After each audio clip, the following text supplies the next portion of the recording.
Allô, Nissan? Hey, grosse tempête, hein? Hey, Karine, oui, je sais, les vilains bonhommes de neige sont de retour.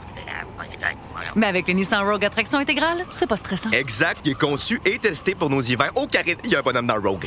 Ah, c'est correct. J'ai allumé les sièges chauffants. Ah, bien joué, Karine. Maîtrisez toutes les conditions. Louez le Rogue S 2026 à partir de 0,4% jusqu'à 36 mois, incluant une réduction fidélité de 0,5% pour les clients Nissan admissibles.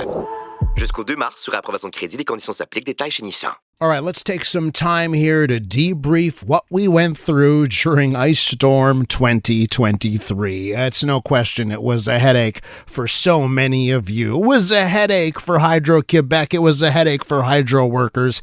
And of course, the ice storm has led to questions. Questions about how resilient our power grid here in Quebec really is, and what needs to be done so that we don't encounter the same crisis in the future. With more on this, let's go to François Bouffard, an electrical engineering professor at McGill University. François, welcome to the program. Hi, thank you for having me. So what are the things, the ice storm, this 2023 ice storm that we can now print t-shirts and say we survived the ice storm, what are the things that were exposed when it comes to Quebec's power grid thanks to this ice storm? Well, obviously, the fact of the matter is we rely overly, perhaps too much on overhead distribution lines in heavily urban areas. That is one of the conclusions. And as much as we can perhaps compare to the one that happened at the turn of the year, if you might remember in late 2022, we also had an ice storm, which was a bit more widespread geographically. So we had people, all around the province with having problems getting their power back. But this one is actually the one from last week was really, really concentrated in the West Island of Montreal and the Outaouais region. So really, from what we saw, the people affected back in December, they were sprinkled all around Quebec. And for them to get their power back took a long time because some of them were very far.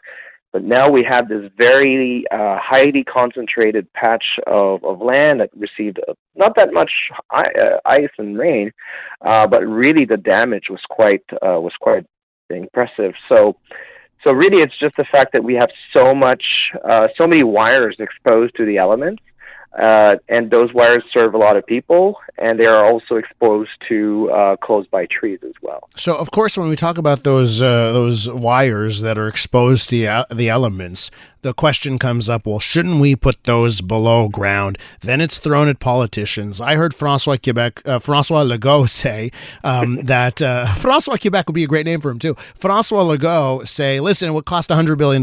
We can't do it. But, that would be to do everything all in one shot. What's the smart way of doing this, of burying power lines? Well, the first thing is it's really an urban planning decision, and it's up to city councils to perhaps be a bit more proactive. And every time they approve a new housing development, to require that we bury all the infrastructure. We do it for the sewers, we do it for the water, we do it for a lot of other utility services. So why not do it also for the power lines at the same time? And the cost of that gets sort of absorbed or gets basically lumped with all the other costs associated with building the housing development. So that's the easy solution. Obviously, this will take time to go sort of wall to wall. Then the second aspect would be if we start digging up a street to, again, renew infrastructure. And when we look at the West Island, I can presume that a lot of the housing developments came up, off the ground in the 1960s, 1970s. So when you're looking at some of these locations, probably they're ready to have their sewers redone, having the water pipes redone. So maybe this is the time also when this happens to start burying the power lines at the same time. So we have to use opportunities created by other pieces of work in our environment to really be proactive and dig down and do it at the same time. Though a little caveat here is that just like, for example, when the City of Montreal is changing pipes with lead in them, the homeowners and the building owners have to pay a portion of the work because, again, they have to do the work on their property. That would be the same for burying power lines. So that also, again, we need to factor in that people would have to spend some money to have that work done. And you wonder how homeowners would think about that, to have to fork up more money for those things. François, listen, a lot of this comes down to maintenance. And, for people, even for their own homes, right? Some people put a lot of money aside for maintenance of their home. Some people just wait for something to strike, and then they've got to shell out of pocket for these kinds of things. So when it comes to this ice storm in the power grid, I saw the map of what Hydro was expecting to do this year and next for vegetation. They were going to do this work. They got caught flat-footed here, and the ice storm hits. How much of this could have actually just been averted by being more on top of the maintenance of vegetation? Well, definitely. If you look at pictures of streets in the West Island, especially, the amount of branches and trees that broke is tremendous. So yeah, I guess this is the first thing, is to make sure that we select the right kind of trees to grow close to power lines first, and then when we prune them, to make sure that they're pruned by a professional that will make sure that when trees grow, they will not make contact with the lines, or if they break, they'll break in a different direction. So that, there's a lot of, but at the same time, we need trees in cities, and that's, I'm not kind of declaring a war on trees, but they should be properly maintained and properly chosen to get kind of an optimal mix here. We're with François Bouffard, an electrical engineering professor at McGill University. So François, for the rest of this interview, I'd like to go more broad picture and talk about Quebec's electrical grid in light of what's happening right now in society, right? We are electrifying everything. Cars are becoming electrified. We're removing oil furnaces, and heat pumps are going to be a very big thing coming in the future. There's going to be more and more things that rely on an electrical grid.